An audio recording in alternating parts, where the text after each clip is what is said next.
بسم اللہ الرحمن الرحیم وَلَقَدْ يَسَّرْنَا الْقُرْآنَ لِلذِّكْرِ فَهَلْ مِن مُّدَّكِرٍ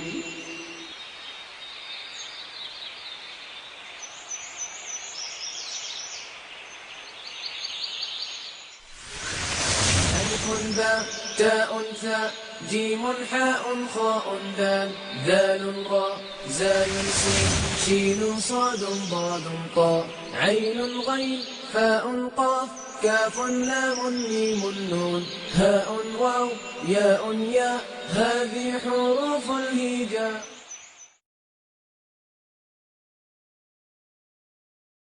اعوذ باللہ من الشیطان الرجیم. بسم اللہ الرحمن الرحیم. ایک بہت مشہور حدیث ہے جس کے راوی حضرت عثمان رضی اللہ تعالیٰ عنہ ہے. وہ فرماتے ہیں کہ رسول اللہ صلی اللہ علیہ وسلم نے فرمایا خیرکم من تعلم القرآن وعلمہ. تم میں بہترین وہ ہے جس نے قرآن سیکھا اور پھر اس کو سکھایا. اگر ہم لوگوں میں سے بہترین لوگ بننا چاہتے ہیں، اور ظاہر بات ہے یہ خواہش کس کی نہیں ہوگی، تو اس حدیث کو سامنے رکھیں کہ قرآن پڑھنے سے اللہ اور اس کے رسول کی محبت پیدا ہوتی ہے. اور پھر بہترین لوگوں کے لیے نبی صلی اللہ علیہ وسلم نے فرمایا کہ اگر تم بہترین لوگوں میں شمار اپنا کروانا چاہتے ہو تو قرآن کو سیکھو اور اس کو سکھاؤ. اللہ تعالیٰ ہمیں ان لوگوں میں شامل فرمائے، آمین. مبتدا اور خبر کے علاوہ ایک تیسرا جز ہم نے پڑھا تھا جو کہ متعلق خبر ہے، اور ہم نے دیکھا تھا کہ متعلق خبر جتنی بھی ایگزامپلس ہم نے کی تھیں وہ جار مجرور یعنی مرکب جاری کی صورت میں آپ کے سامنے آیا تھا. ایک مشہور حدیث ہے جو الحمدللہ میں بورڈ پہ لکھوں گا آپ کے سامنے، تو آپ اس میں مبتدا خبر اور متعلق خبر کا تعین کر لیں گے انشاءاللہ تعالی.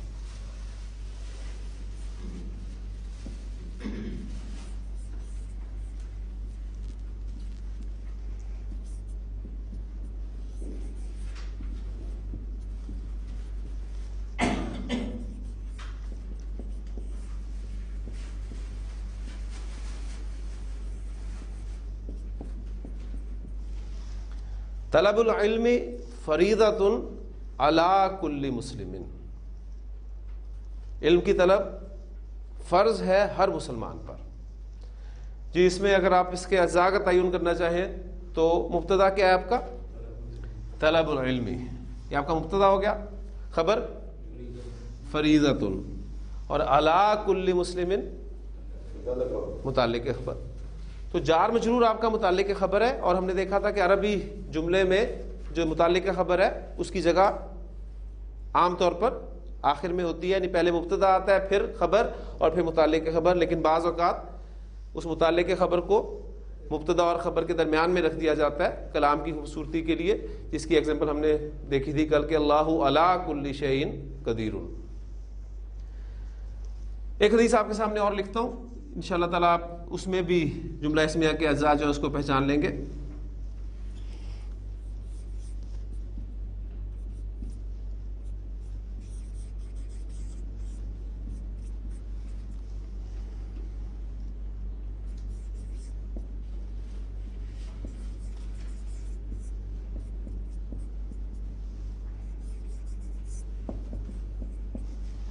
حق المسلم علی المسلم خمس.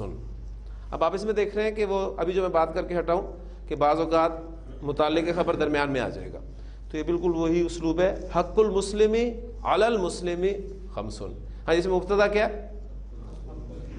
حق المسلم خبر خمس، اور علی المسلم متعلق خبر. ترجمہ آپ کر لیں گے سمجھنے. ہمارا اصل مقصود تو مفہوم حاصل کرنا ہے نا، وہ آپ کے سامنے آ جائے گا کہ مسلمان کا حق مسلمان پر 5 ہے، 5 چیزوں میں ہے، 5 باتوں میں ہے. ٹھیک، اب وہ کون کون سی چیزیں ہیں؟ نبی صلی اللہ علیہ وسلم نے مختلف احادیث میں مسلمانوں کے حقوق بیان کیے ایک دوسرے پر. اس میں سے ایک حدیث میں آپ صلی اللہ علیہ وسلم نے 5 حقوق بیان کیے ہیں. وہ حقوق کچھ اس طرح ہے. پہلا حق ہے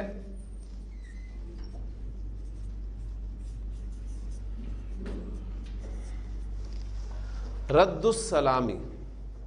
اب یہ کون سا مرکب ہے یہ بھی آپ پہچان لیں گے. آپ کو پہلا اسم الف لام کے بغیر ہلکے اعراب کے ساتھ نظر آئے تو آپ کا ذہن جانا چاہیے کہ مرکب اضافی کنسٹرکشن بن رہی ہے. کنفرم آپ نے اس وقت کرنا ہے جب آپ کو دوسرا اسم جو ہے حالت جر میں نظر آئے گا. تو رد السلامی، رد کسے کہتے ہیں؟ لوٹانا. ٹھیک ہے، اس نے میری بات رد کر دی، لوٹا دی. رد السلامی سلام کا لوٹانا، مراد کیا ہے؟ جواب دینا.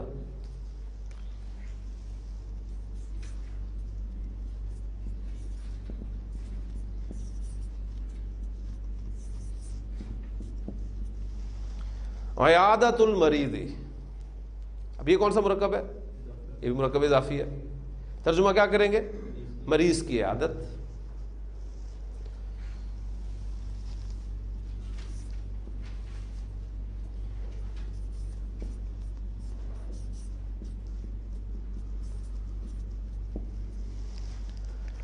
تیسرا حق ہے اتباع الجنائز.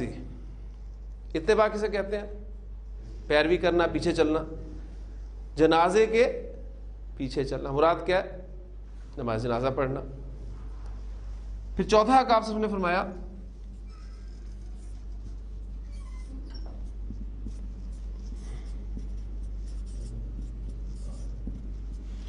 اجابت الدعوتی.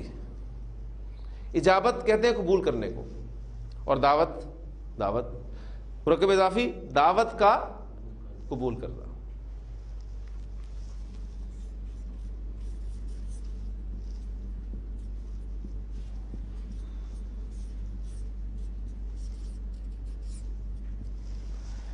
تشمیت العاطسی، مرکب آپ نے پہچان لیا. وہ جو میں نے آپ کو کہا تھا کہ صرف ایک مسئلہ رہ جائے گا ہمارے وہ وکیبلری کا کہ کس لفظ کے کیا معنی ہے. اگر وہ آپ کو پتہ چل جائے تو کنسٹرکشن الحمدللہ کچھ نہ کچھ آپ کو اب سمجھ میں آنے لگ گئی ہیں.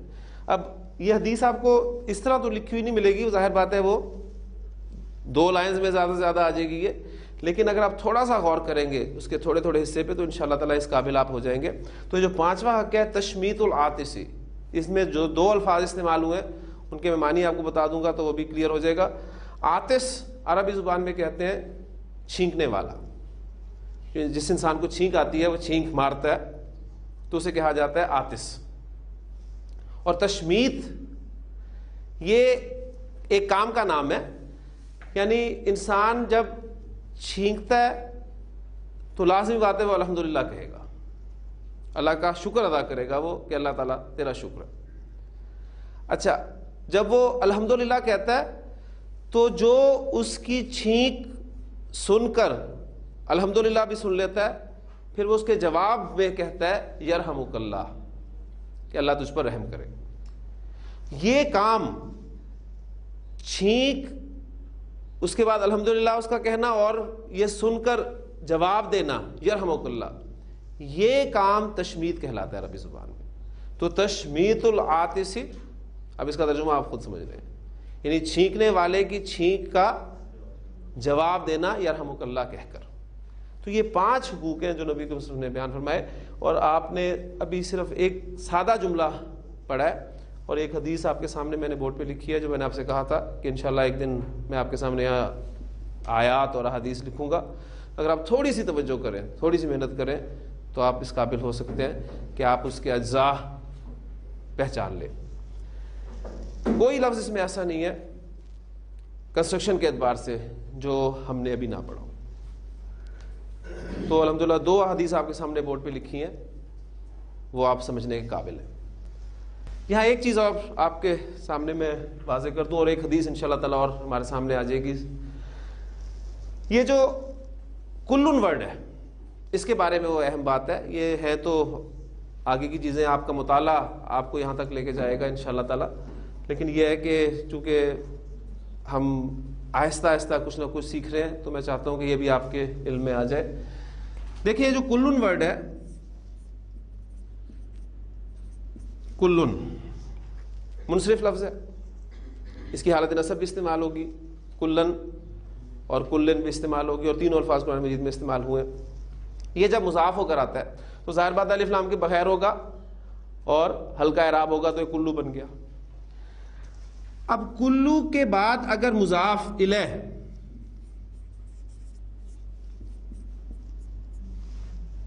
آپ کا نکرہ ہو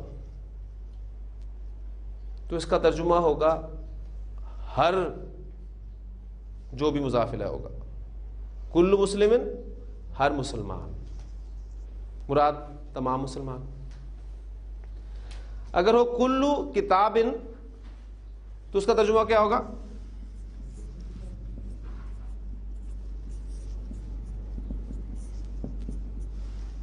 ہر کتاب یا تمام کتابیں. کلو کتاب، یہ ترجمہ ہم کب کر رہے ہیں؟ جب کلو کا مضاف الیہ جو ہے وہ نکرہ ہے. یہ ہو سکتا ہے کہ کلو کے بعد جو مضاف الیہ استعمال ہو رہا ہے وہ معرفہ ہو. جیسے کہ اس کو میں معرفہ کروں تو کیا بن جائے گا؟ یہ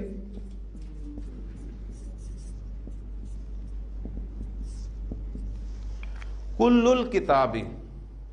اب ترجمے میں فرق پڑے گا. وہ کیا پڑے گا؟ اب اس کا ترجمہ ہر کتاب نہیں ہوگا، بلکہ جو مضاف الیہ کی جگہ پر اسم استعمال ہو رہا ہے اس کا کل. تو کیا مفہوم بنے گا؟ کل الکتابی، پوری کتاب. یعنی جو چیز مضاف الیہ کی جگہ پر ہے اس کا کل مراد ہے. کلو کتابن، ہر کتاب یا تمام کتابیں. آپ کے گھر میں ایک لائبریری ہے اور اس میں بہت ساری کتابیں ہیں. آپ کے دوست آپ سے ملنے آتے ہیں اور وہ آپ کی کتابیں دیکھ کر پوچھتے ہیں کہ کیا تم نے تمام کتابیں پڑھ لی ہیں؟ تو آپ کہتے ہیں کہ ہاں میں نے ہر کتاب پڑھ لی. مراد کیا ہے کہ تمام کتابیں میں نے پڑھ لی ہیں. لیکن ایک کتاب ہے، اب وہ کتاب، پوری کتاب کا پڑھنا جو ہے وہ کل الکتابی کہلائے گا. تو یہ فرق مفہوم کا کہاں سے پیدا ہوا؟ یہ مضاف الیہ کے نکرہ اور معرفہ ہونے سے یہ فرق واضح ہوا. اچھا، اب اس ایگزامپل کو سامنے رکھتے ہوئے کل مسلمین کا ترجمہ ہم نے کیا ہر مسلمان، تمام مسلمان. تو کل المسلمی کا ترجمہ کیا ہوگا؟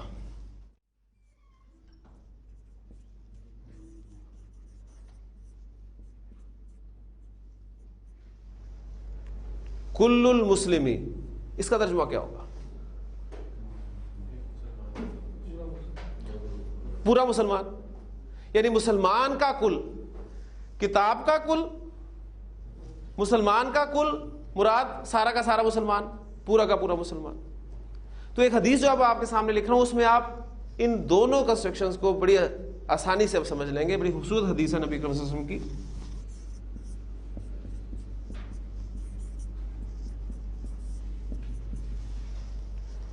کل المسلم علی المسلم حرام.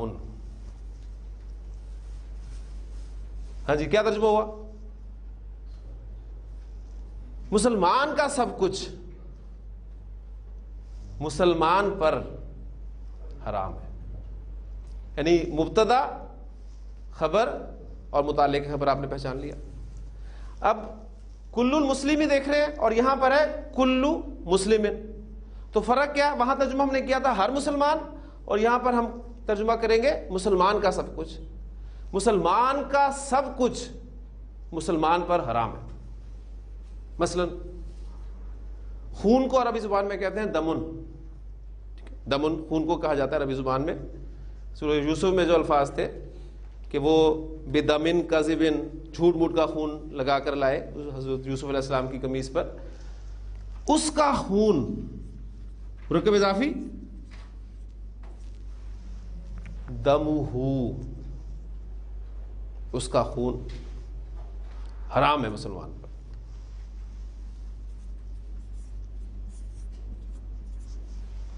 ومالہ، اور اس کا مال.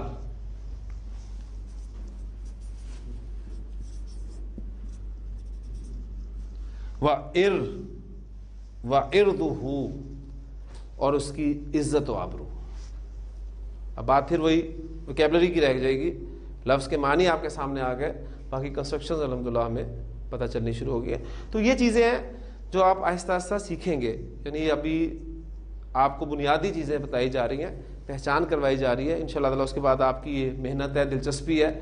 آپ جتنی دلچسپی لیں گے آپ کو چھوٹی چھوٹی احادیث جو ہیں وہ سمجھ میں آنی شروع ہو جائیں گی. اور ابھی ہم نے فیل نہیں پڑھا. فیل پڑھیں گے تو آپ اندازہ لگا سکتے ہیں کہ ہم کہاں کہاں انشاءاللہ تعالیٰ اللہ کی توفیق سے پہنچیں گے.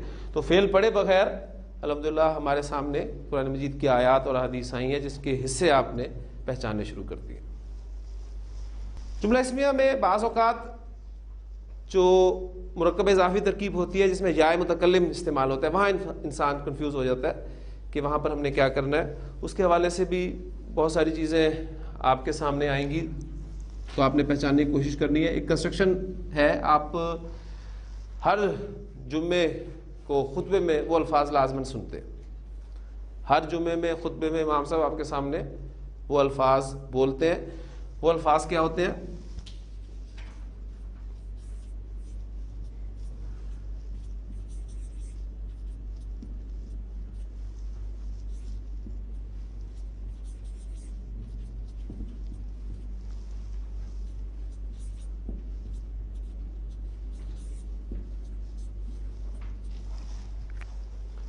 ارحم امتی بی امتی ابو بکر رضی اللہ تعالیٰ عنہ۔ یہ جملہ میں نے آپ کے سامنے بورڈ پہ لکھا ہے، آپ ذرا گرامیٹیکلی اس کا انالیسس کریں۔ یہ مبتدا خبر متعلق خبر کیسے آپ اس کو کریں گے؟ ارحم امتی، خبر ابو بکر، متعلق خبر بی امتی، یعنی جار مجرور ہم نے پہچان رکھی ہے نا متعلق خبر کی، تو وہ تو آپ بڑی آسانی سے پہچان لیں گے۔ اب یہ ارحم امتی، یہ کنسٹرکشن کون سی ہے؟ مرکب اضافی کنسٹرکشن ہے، یعنی میری امت۔ کل ہم نے یا غالباً کل یا پرسوں حدیث یہاں پر پڑھی تھی کہ نبی صلی اللہ علیہ وسلم نے فرمایا کہ کل امتی یدخلون الجنت، میرا ہر امتی جنت میں داخل ہوگا۔ تو ارحم امتی کا کیا ترجمہ ہوگا؟ میری امت کا ارحم لفظی ترجمہ ہوگا۔ اب ارحم کے کیا معنی ہے؟ یہ وزن جو ہے شاید آپ کو یاد ہو، شروع میں جو میں نے آپ کو تھوڑے بہت وزن پریکٹس کروائے تھے، اس میں نے آپ کو کہا تھا کہ یہ افعلو کا وزن جو ہے، یہ ہم ڈگریز جو استعمال کرتے ہیں صفات میں ان کے لیے استعمال ہوتا ہے، چاہے کمپیریزن کے لیے ہو چاہے وہ کل کے لیے ہو۔ اکبرو، اللہ اکبرو، یہ بھی جملہ اس میں ہے، اللہ سب سے بڑا ہے، تو ترجمہ آپ کرتے ہیں سب سے بڑا، اکبرو سب سے بڑا، اصغرو سب سے چھوٹا، احسنو سب سے اچھا۔ اسی وزن پہ لائیں، ارحمو کیا بنے گا؟ سب سے زیادہ رحم کرنے والا۔ تو ارحم امتی، میری امت کا ارحم مراد کیا ہے؟ میری امت کا سب سے زیادہ رحم کرنے والا کون ہے؟ ابو بکر رضی اللہ تعالیٰ عنہ۔ بی امتی، با کا ترجمہ کیا؟ ساتھ، تو بی امتی کا کیا ترجمہ ہوا؟ میری امت کے ساتھ، یعنی میری امت کے ساتھ سب سے زیادہ رحم کرنے والی شخصیت کون ہے؟ ابو بکر رضی اللہ تعالیٰ عنہ۔ اب وہ جو میں بات آپ کو کہہ رہا تھا کہ یہ جو یا متکلم کی طرف اسم جب کوئی مضاف ہوتا ہے تو وہ جو اس کی شکل بدلتی ہے اس کو ذہن میں لازمی رکھیے۔ یہ امتی ورڈ جو ہے یہ حالت رفع میں بھی امتی ہے، حالت نصب میں بھی امتی ہے، حالت جر میں بھی امتی ہے، اس لیے کہ یا متکلم کی طرف جب بھی کوئی اسم مضاف ہوتا ہے تو یا متکلم اس کی رفع نصب جر کو ختم کر دیتی ہے، کھا جاتی ہے۔ اب یہاں پر امتی کس طور پہ استعمال ہو رہا ہے؟ حالت جر میں، کیونکہ مضاف الیہ ہے۔ یہاں پر حالت جر میں استعمال ہو رہا ہے، کیوں؟ حرف جر با کی وجہ سے۔ تو کسی بھی اسم کے جو حالت جر میں جانے کی دو وجوہات ہیں وہ آپ دیکھیں گے کہ الفاظ میں آپ کے سامنے آ گئی ہیں۔ ارحم امتی بی امتی ابو بکر رضی اللہ تعالیٰ عنہ۔ تو اب انشاءاللہ تعالیٰ جب آپ یہ کم از کم جملہ سنیں گے تو آپ الرٹ ہوں گے کہ خطبہ جمعے میں کم از کم ایک جملہ تو آپ کی سمجھ میں آنا شروع ہوا۔ انتہائی اہمیت کا حامل ہے آپ کا خطبہ جمعہ۔ نبی اکرم کا جو فرمان میں نے آپ کو سنایا تھا ان کے بارے میں کہ آپ صلی اللہ علیہ وسلم کے 2 خطبے ہوا کرتے تھے، یعنی آپ دیکھیں کہ وہ جو ظہر کی نماز کی جگہ پر جمعے کی نماز رکھی گئی ہے، 4 رکعتیں ہیں ظہر کی، ان میں سے 2 رکعت کم کی گئیں اور ان 2 رکعت کی جگہ پر وہ خطبہ جمعہ رکھا گیا۔ اور اس کا مقصد کیا تھا کانت للنبی صلی اللہ علیہ وسلم خطبتان، آپ صلی اللہ علیہ وسلم کے 2 خطبے ہوا کرتے تھے، یجلس بینہما ہما، آپ صلی اللہ علیہ وسلم ان دونوں کے درمیان بیٹھا کرتے تھے، اور ان خطبوں میں کیا کرتے تھے؟ یقرأ القرآن، آپ قرآن پڑھا کرتے تھے، اور وَيُذَكِّرُ النَّاسَ، لوگوں کو نصیحت فرمایا کرتے تھے۔ تو قرآن کے ذریعے یہ نصیحت ہوگی۔ ارحم امتی بامتی ابو بکر رضی اللہ تعالیٰ عنہ۔ پھر اس کے بعد اسی وزن پہ ایک لفظ بنے گا اشددو، جس میں پھر کچھ قواعد مزید آگے آپ پڑھیں گے کہ جب بھی کوئی 2 حروف اکٹھے ہو جاتے ہیں تو عرب ان 2 حروف کو مرج کر دیتا ہے۔ اشددو سے وہ بن جائے گا اشدو۔ یہ چیزیں بھی ہم نے پڑھنی ہیں اینڈ پر انشاءاللہ تعالی۔ اشدو شدید، پھر اشدو کا کیا ترجمہ ہوگا؟ سب سے زیادہ سخت۔ وَأَشَدُّهُمْ،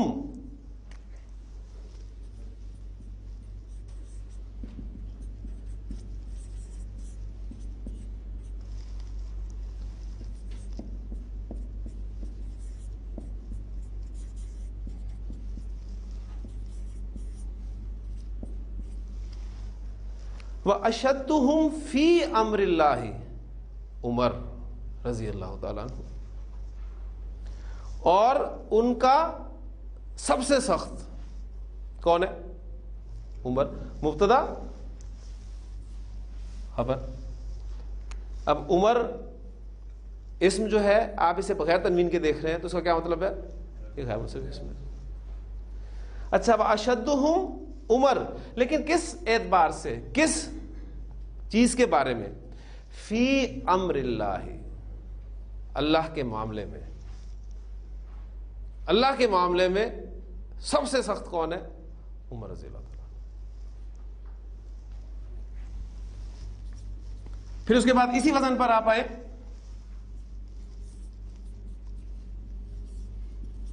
اکرم، کریم باعزت، اکرم سب سے باعزت، وَأَكْرَمُهُمْ،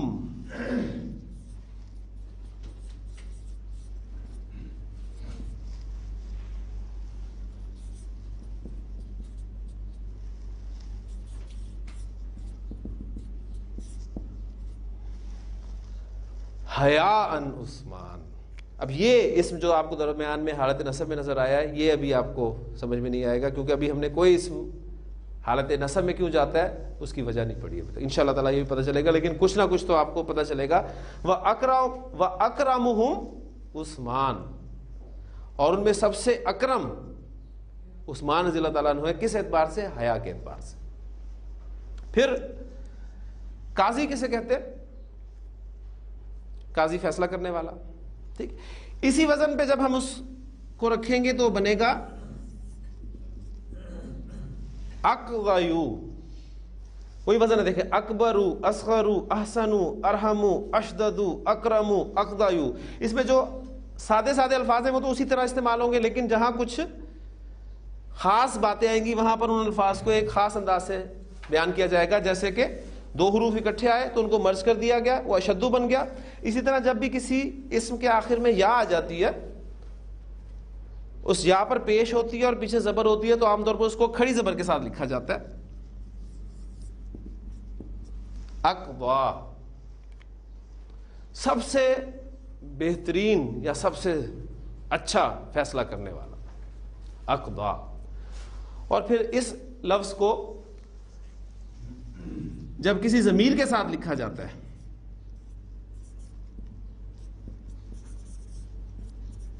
تو پھر الف کی صورت میں لکھا جاتا ہے، وَأَقْضَاهُمْ، کیونکہ الف مکسورہ الف ہی کی شکل ہے تو یا ہٹا کر اسے پھر الف کی صورت میں لکھ دیا جاتا ہے، وَأَقْضَاهُمْ، اور ان کا بہترین فیصلہ کرنے والا وہ کون ہے؟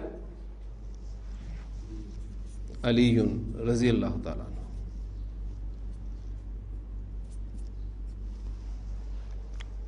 تو یہ الفاظ آپ سنتے ہیں جمعے کے خطبے میں، صحابہ کی عظمت ان کے کردار کے حوالے سے کہ ارحم امتی بی امتی ابو بکر، حضرت نے فرمایا ہے کہ کوئی شخص ایسا نہیں ہے جس نے ہمارے ساتھ حسن سلوک کیا ہو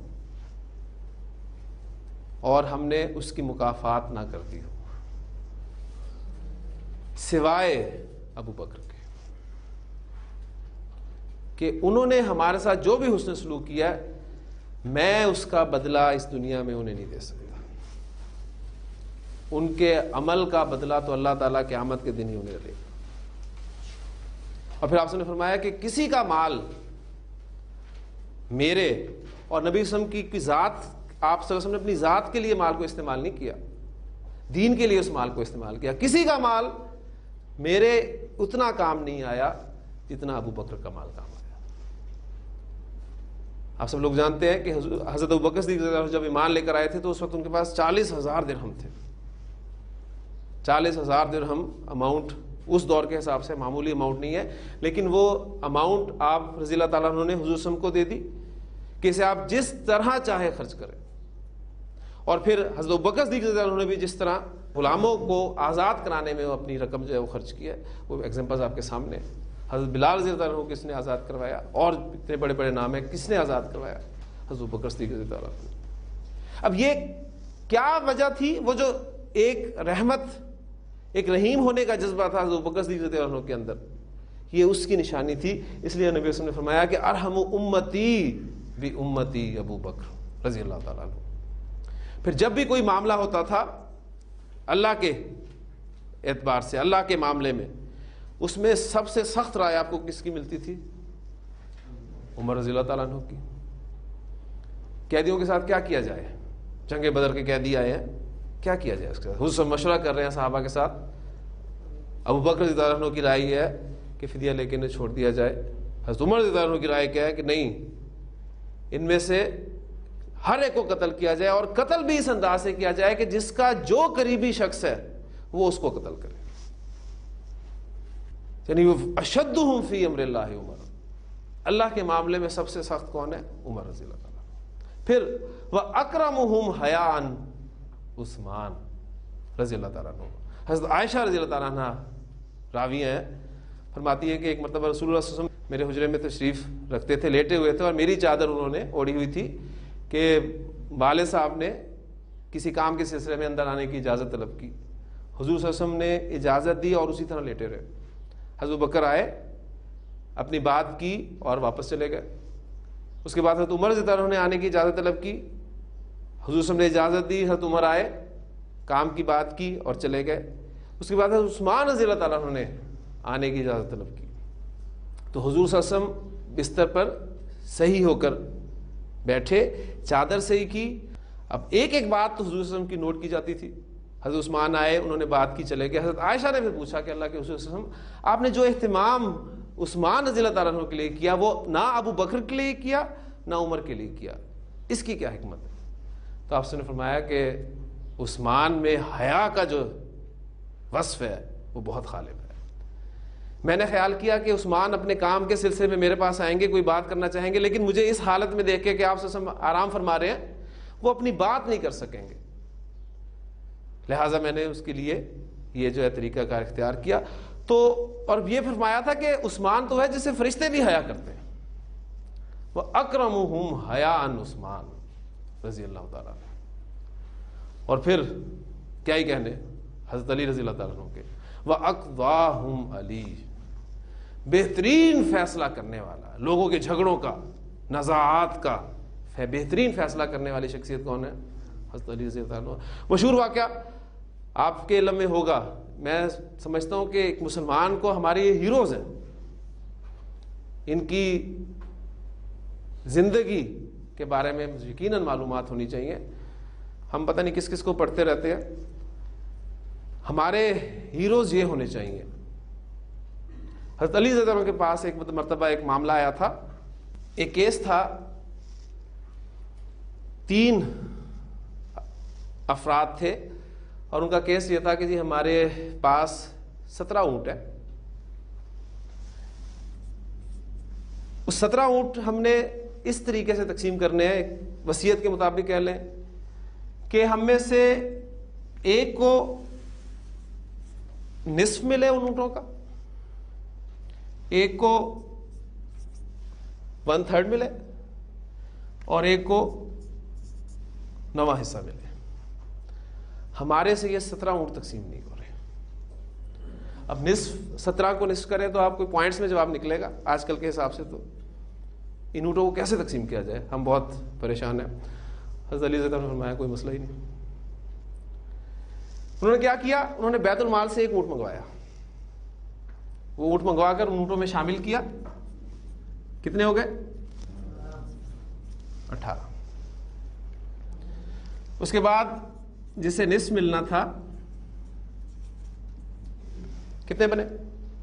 میتھ تو ماشاءاللہ آپ کو آتا ہی ہے۔ جسے 1/3 ملنا تھا، جسے 1/9 ملنا تھا، کتنے بنے؟ 9 6 15 15 اور 2 17 اور ایک اونٹ واپس بیت المال میں رکھ دیا۔ وَأَقْضَاهُمْ عَلِي رضی اللہ تعالیٰ عنہ، یعنی یہ سوال اس وقت حضرت علی رضی اللہ عنہ نے حل فرمایا، یعنی ہم نہیں تقسیم کر سکتے 17 اونٹوں کو۔ تو سن کے ہی پریشان ہو جائیں گے کہ یہ کیس ہی جو ہے وہ بہت پیچیدہ ہے، کہ انہوں نے بڑی آسانی سے اس کو سالو کیا۔ تو یہ وہ لوگ ہیں، اس کے علاوہ بھی اور لوگ ہیں جن کو نبی صلی اللہ علیہ وسلم نے اپنے صحابہ کو ہائی لائٹ کیا۔ اسی وزن پہ آپ صلی اللہ علیہ وسلم نے فرمایا اقرأہم،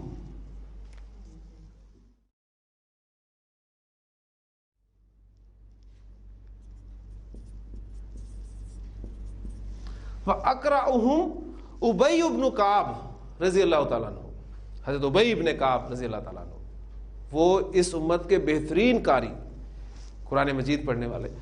آپ میں سے ابی بن کعب کا نام کتنے لوگوں کو معلوم؟ پھر اسے ذرا پھیلائیں، کتنے لوگ ابی بن کعب رضی اللہ عنہ سے واقف ہیں؟ شاید گنتی کے لوگ۔ یعنی وہ شخصیت جن کو ایک مرتبہ اللہ کے رسول نے فرمایا کہ ان اللہ امرنی، اللہ نے مجھے حکم دیا ہے ان اقرأ علیک القرآن، کہ میں تمہیں قرآن سناؤں۔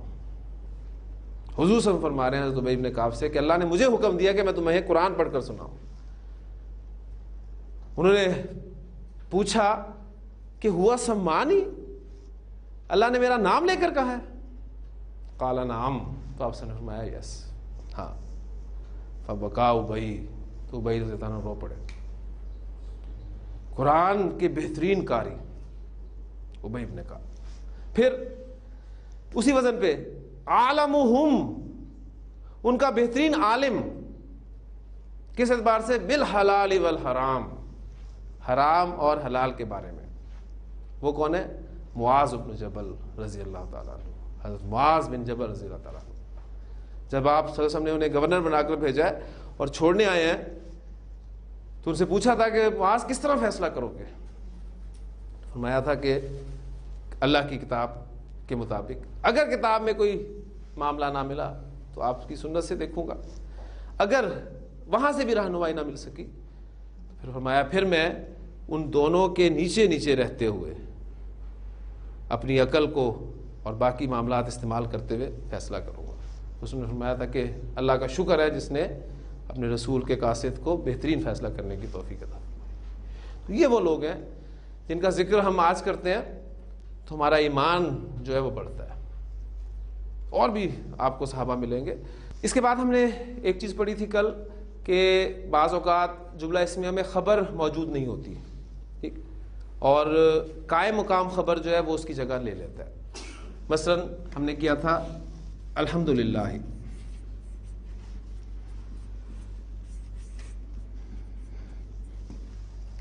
تمام تعریفیں، تمام شکر اللہ کے لیے۔ اب اس میں مبتدا خبر نہیں ہے مطلب، اور للہ قائم مقام خبر ہے جس نے اس کی جگہ لے لی ہے۔ تو بعض اوقات جملہ اسمیہ میں خبر کی غیر موجودگی میں متعلق خبر اس کی جگہ لے لیتے ہیں۔ یہاں تک الحمدللہ ہمارا کلیئر ہے۔ جنت متقیوں کے لیے ہے.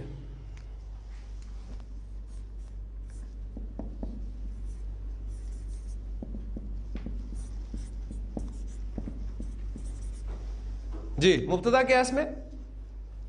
جنت. خبر کیا ہے؟ نہیں ہے. متقیوں کے لیے یہ آپ کا متعلق خبر ہے. یعنی متعلق خبر کا مطلب ہے اگر خبر نہیں ہے تو پھر وہ قائم مقام خبر ہے. مبتدا اور قائم مقام خبر. تو اس کو ٹرانسلیٹ کریں آپ. الجنت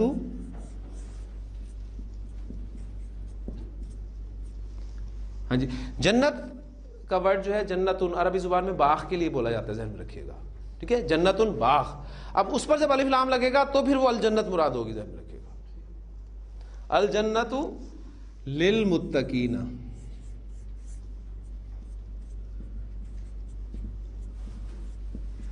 الجنت للمتقین. اب یہاں پر ذہن میں رکھیے گا ہم نے جو قواعد پڑھے ہیں جملہ اسمیہ کے, وہ یہ ہے نا کہ آپ کی خبر جنس اور عدد کے اعتبار سے مبتدا کے مطابق ہوتی ہے. تو خبر جنس اور عدد کے اعتبار سے مبتدا کے مطابق ہوگی, متعلق خبر کے لیے کوئی قید نہیں ہے. یعنی آپ یہاں کہیں کہ جنت تو مؤنث ہے اور یہ جو آپ کا یہ مذکر بھی آ رہا ہے اور جمع کا بھی لفظ آ رہا ہے, تو یہ اصل میں خبر نہیں ہے نا, یہ قائم مقام خبر ہے. لہٰذا اس کے لیے کوئی قید نہیں ہے کہ یہ اس مبتدا کو فالو کرے گی. الجنت للمتقین, جنت متقیوں کے لیے, جہنم کافروں کے لیے.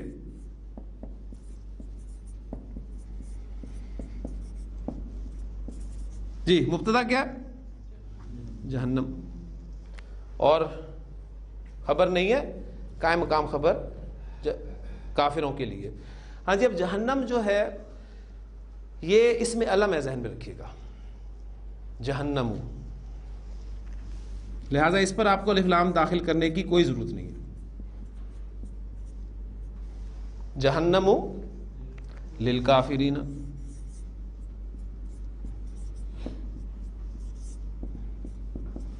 جہنم کافروں کے لیے. ٹھیک ہو گیا. تو ایک دو جملے یہ بھی پریکٹس ہو گئے. اصل جو ہے وہ جملہ ہی ہے, ذہن میں رکھیے گا. اب چونکہ ہم نے بیس اپنی بنا لی ہے, اب وہ جب جملہ بن گیا ہے تو اب مزید ہم اسے صرف سجائیں گے, جملے کو اس میں زور پیدا کریں گے, اس کو منفی بنائیں گے, اس میں سوالیہ بنائیں گے, اس میں اور جو اسلوب استعمال ہوتے ہیں وہ داخل کریں گے. تو بنیادی کانسیپٹ آپ کا جو ہے جملے کے مطابق کلیئر ہونا چاہیے, ذہن میں رکھیے گا کہ جملہ ہے کیا, اس کے اجزاء کون کون سے ہیں, سادہ جملہ کیا ہے, اس میں تیسرا جز اس کا آپ کا متعلق خبر آ گیا. پھر ایک اب اسلوب جو میں بتانے لگا ہوں وہ بہت اہم اسلوب ہے. اس اسلوب سے پہلے ایک نتیجہ جو آپ نے نکالا ہے اس کو ذہن میں صرف تازہ کر لیں. نتیجہ یہ ہے کہ کون کون سا مرکب ہمارا مبتدا بن سکتا ہے, کون کون سا مرکب ہمارا خبر بن سکتا ہے. اس کے حوالے سے وہ نتیجہ ہے. مبتدا آپ کا کون کون سا مرکب ناقص بن سکتا ہے؟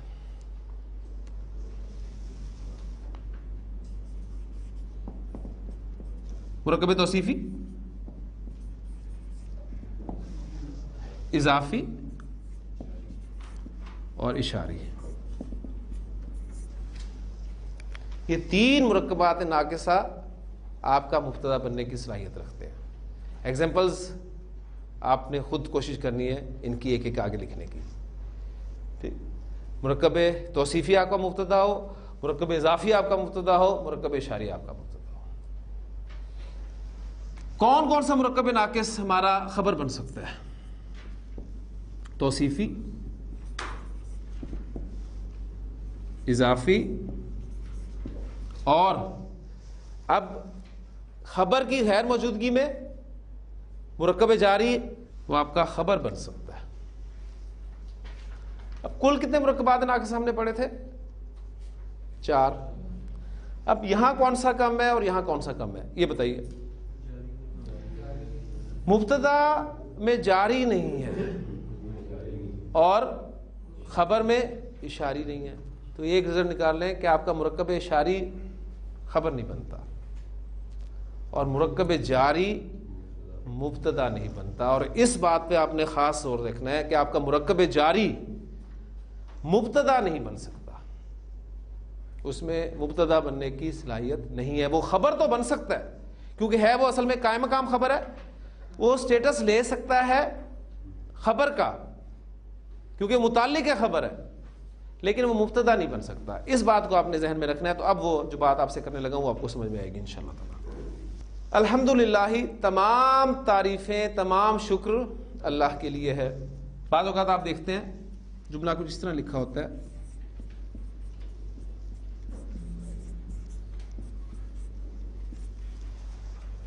للہ الحمد. سنا ہے نا آپ نے اکثر للہ الحمد. اب اس جملے کو سامنے رکھیں گے تو بات سمجھ میں آئے گی. یہ ہم نے اسے خبر مانا ہے، کیا مقام خبر. اس کو شروع میں کر دیا، مبتدا کو پیچھے کر دیا. یہی کیا نا میں نے. یہ میں نے ایسا کیوں کیا؟ عربی زبان میں جب زور دینا مقصود ہوتا ہے، ہم اردو میں بھی ایسے کرتے ہیں، بعض اوقات کچھ الفاظ پر جب زور دینا ہوتا ہے ہم انہیں پہلے بولتے ہیں، ایسے کرتے ہیں نا. تو زور دینے کے لیے عربی زبان میں ایک اسلوب ہے کہ خبر کو مبتدا سے مقدم کر دیا جاتا ہے، مقدم آگے کر دیا جاتا ہے، اور مبتدا کو مؤخر کر دیا جاتا ہے، پیچھے کر دیا جاتا ہے. کیوں؟ زور دینے کے لیے. الحمدللہ، تمام تعریفیں، تمام شکر اللہ کے لیے. للہ الحمد، اللہ ہی کے لیے تمام تعریفیں اور تمام شکر. تو اردو زبان میں جو اسلوب اختیار کیا جائے گا وہ ہی کے ساتھ آپ کریں گے تھوڑا سا، کہ اردو میں تاکید کے لیے ہم بہت سارے الفاظ استعمال کرتے ہیں، اس میں سے ایک آسان لفظ ہے وہ ہی کا لفظ ہے، اس سے زور پیدا ہوتا ہے. آپ دیکھتے ہیں للہ الحمد، اللہ ہی کے لیے تمام تعریفیں اور تمام شکر. اسی طرح آپ دیکھتے ہیں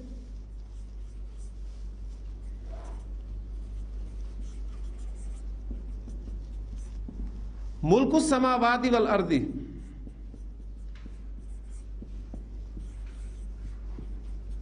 للہ، آسمانوں اور زمین کی بادشاہت اللہ کی ہے.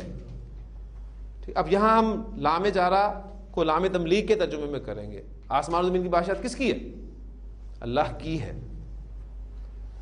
اب وہ زور دینا چاہتا ہوں تو میں کیا کہوں گا؟ للہ ملک السماوات والارض.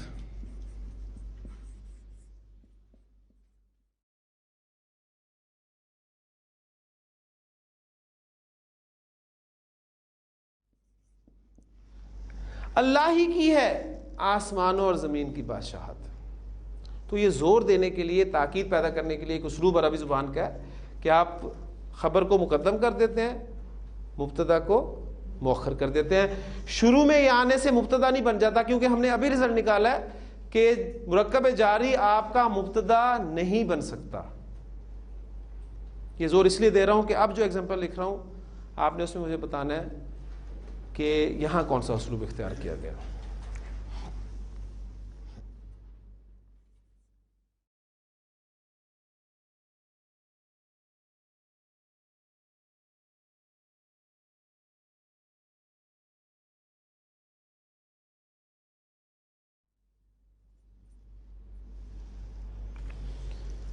ایک جملہ آپ کے سامنے آتا ہے فی البیت رجل. ابھی ترجمہ ہم نہیں کریں گے، پہلے ہم اس میں جو اجزاء ہیں اس کو پہچاننے کی کوشش کریں. فی البیت آپ کا جار مجرور ہے، ٹھیک ہے، اور رجل آپ کا ایک نکرہ اسم ہے، ایسے ہی ہے نا. اچھا، اب ہم نے نتیجہ نکالا ہے ابھی کہ جار مجرور ہمارا مبتدا نہیں بن سکتا. اس کا مطلب ہے کہ یہ فی البیت جو ہے یہ مبتدا نہیں ہے. یہ اصل میں وہ قائم مقام خبر جس کو ہم نے خبر کہا تھا، اس کو مقدم کیا گیا. اس جملے میں آپ نے پہچان لیا تھا مبتدا کو کہ الحمد ہمارا مبتدا معرفہ ہوتا ہے نا عام طور پہ، تو پہچان لیا تھا آپ نے کہ مبتدا مؤخر کر دیا گیا.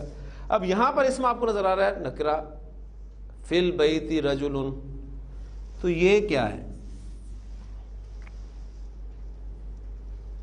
یہاں جو سوال پیدا ہو رہا ہے میں اس کا جواب آپ کو دے رہا ہوں. یہ بھی در حقیقت مبتدا ہی ہے، لیکن مبتدا تو ہم نے پڑھا ہے کہ عام طور پر معرفہ ہوتا ہے. تو زور کس پہ تھا؟ عام طور پر. تو گنجائش نکلتی ہے نا. جب آپ مبتدا کو نکرہ لانا چاہتے ہیں، جب آپ مبتدا کو نکرہ لانا چاہتے ہیں تو عربی زبان میں یہ اسلوب اختیار کیا جاتا ہے کہ مبتدا کو مؤخر کر دیا جاتا ہے. بات اتنی سی ہے. مبتدا کو مؤخر کرنے کے دو اسلوب آپ کے سامنے آ گئے. جب آپ خبر پر زور دینا چاہتے ہیں تو مبتدا کو مؤخر کر دیں, للہ الحمد, وہاں تو آپ کو نظر آ جائے گا, معرفہ ہے نا, تو آپ فوراً پہچان لیں گے.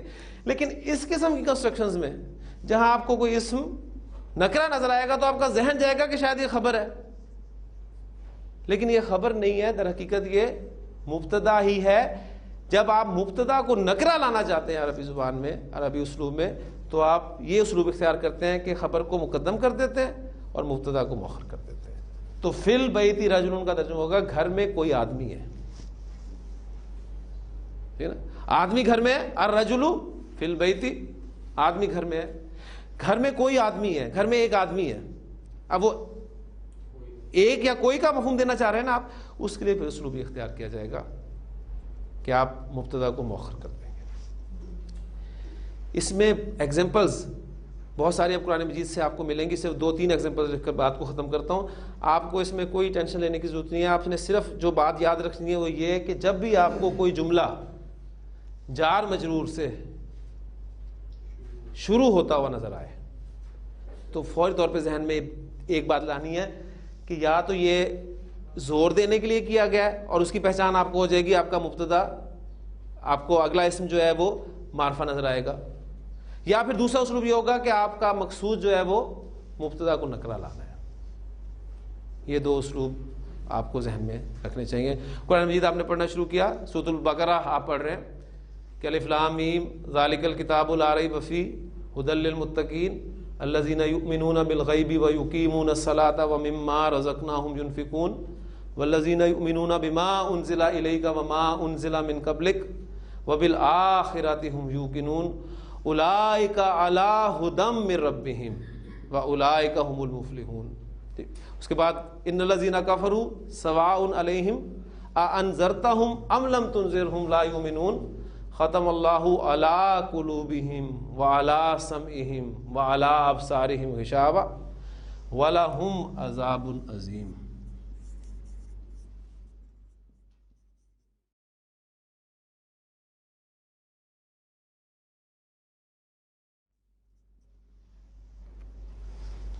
جملہ کہاں سے شروع ہو رہا ہے؟ جار مجرور سے. لام جارہ ضمائر کے ساتھ استعمال ہوتا ہے تو زبر والا ہوتا ہے. ہر بات عربی زبان میں آپ کو ایک تو اندازہ ہو گیا ہوگا کہ ایک ایک لنک جو ہے وہ آپ کا مضبوط ہونا چاہیے, کلیئر ہونا چاہیے, تب کون سی بات کس وقت آ سکتی ہے یہ آپ کا ذہن پوری طرح چاروں طرف ہوگا تو انشاءاللہ تعالیٰ یہ کلیئر ہوگا. لہم جار مجرور سے شروع ہو رہا ہے تو دو پاسبلٹیز, یا تو زور دینے کے لیے کیا گیا اور اس کی صورت میں آپ کو معرفہ نظر آئے گا, یا پھر نکرہ مبتدا لانا مقصود تھا تو یہ اسلوب اختیار کیا گیا. یہاں آپ دیکھ رہے ہیں نکرہ, لہذا لہم عذاب عظیم, ان کے لیے ایسا عذاب ہے جو بہت بڑا ہے, ان کے لیے ایک بہت بڑا عذاب ہے, ان کے لیے ایک بڑا عذاب ہے. اسی طرح آپ آگے چلتے ہیں, وَمِنَ النَّاسِ مَن يَقُولُ آمَنَّا بِاللَّهِ وَبِالْيَوْمِ الْآخِرِ وَمَا هُمْ بِمُؤْمِنِينَ يُخَادِعُونَ اللَّهَ وَالَّذِينَ آمَنُوا وَمَا يَخْدَعُونَ إِلَّا أَنفُسَهُمْ وَمَا يَشْعُرُونَ فِي قُلُوبِهِم مَرَضٌ.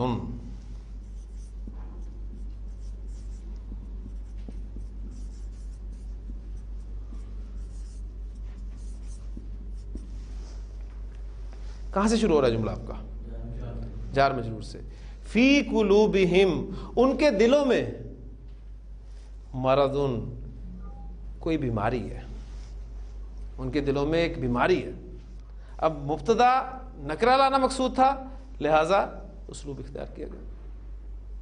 اب یہاں وہی باتیں بہت ساری, ہم تھا, یہ ہم سے پہلے زیر آ گئی تو اس کو ہم پڑھا گیا. ہمارے حفظ کی قرات میں اس کو اس طریقے سے پڑھا جاتا ہے فی قلوبہم مرضن, ان کے دلوں میں ایک بیماری ہے, ان کے دلوں میں کوئی روگ ہے. فزادہم اللہ مرضا, تو اللہ نے انہیں اس بیماری میں اور بڑھا دیا ہے, اور زیادہ کر دیا اللہ نے انہیں بلحاظ بیماری کے.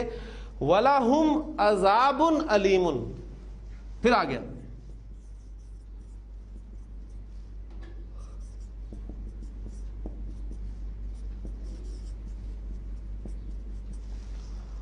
اور ان کے لیے ایک دردناک عذاب ہے، ان کے لیے ایسا عذاب ہے جو دردناک ہے. کیوں؟ بما کانوا یکذبون، اس لیے کہ وہ جھوٹ بولتے ہیں. اسی طرح ایک جملہ میں پیچھے چھوڑ گیا ہوں انہیں آیات میں جہاں الفاظ تھے کہ ختم اللہ علی قلوبہم وعلی سمعہم، یہاں تک وقف آپ کو ملے گا. وعلی ابصارہم غشاوۃ، اس کو بھی دیکھیں، جار مجرور سے شروع ہو رہا ہے. وعلی ابصارہم، اور ان کی آنکھوں پر غشاوۃ، ایک پردہ ہے. تو یہ اسلوب آپ کو ملے گا، وعلی ابصارہم غشاوۃ. تو قرآن مجید میں اکثر جگہ پر، احادیث میں آپ کو اکثر جگہ پر یہ اسلوب نظر آئے گا. اس کو سمجھنا اس لیے ضروری ہے کہ آگے ہم انشاءاللہ پڑھیں گے کچھ عامل آئیں گے. عامل سمجھتے ہیں نا کسے کہتے ہیں؟ آپ اکثر دیکھتے ہیں، ہاں جی، یعنی وہ عمل کرتے ہیں. ٹھیک، تو عربی زبان میں بھی کچھ عامل ہیں، یہ عمل کریں گے. جملہ اسمیہ کے شروع میں آئیں گے، عمل کریں گے. کسی کا عمل مبتدا تک محدود ہوگا، کسی کا عمل خبر تک محدود ہوگا. تو وہ عامل جو ہیں، اب جو مبتدا پر اثر کریں گے اس پر کوئی عمل کریں گے، تو عمل کرنے سے پھر کچھ چینجز آتی ہیں، آپ کو پتہ ہے.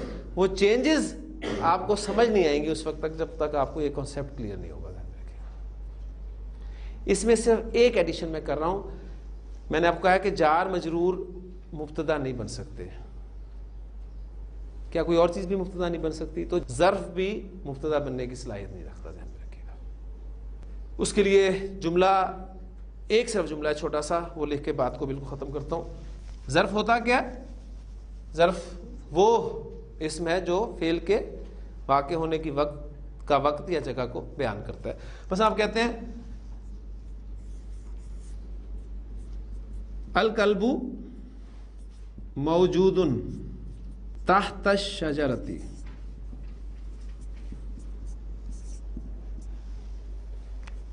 کلب کہتے ہیں کتے کو، ٹھیک ہے.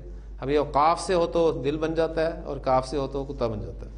الکلب موجود، کتا موجود ہے. کہاں؟ تحت الشجرۃ، درخت کے نیچے. تحت نیچے، فوقا اوپر. مبتدا خبر اور متعلق خبر. ٹھیک ہو گیا؟ اچھا، اب اس میں آپ بعض اوقات خبر نہیں ہوتی، الکلب تحت الشجرۃ، کتا درخت کے نیچے ہے. اتنا بھی کہہ دیتے ہیں نا، موجود ہے لازمی نہیں کہتے. بالکل اس طرح آدمی گھر میں موجود ہے، آدمی گھر میں ہے، کتا درخت کے نیچے ہے. تو یہ آپ کا ظرف ہو گیا. تو ظرف بھی آپ کا مبتدا نہیں بنے گا، ذہن میں رکھیے گا. قرآن مجید میں آپ کو جو آیات ملتی ہے نا، مع العسر،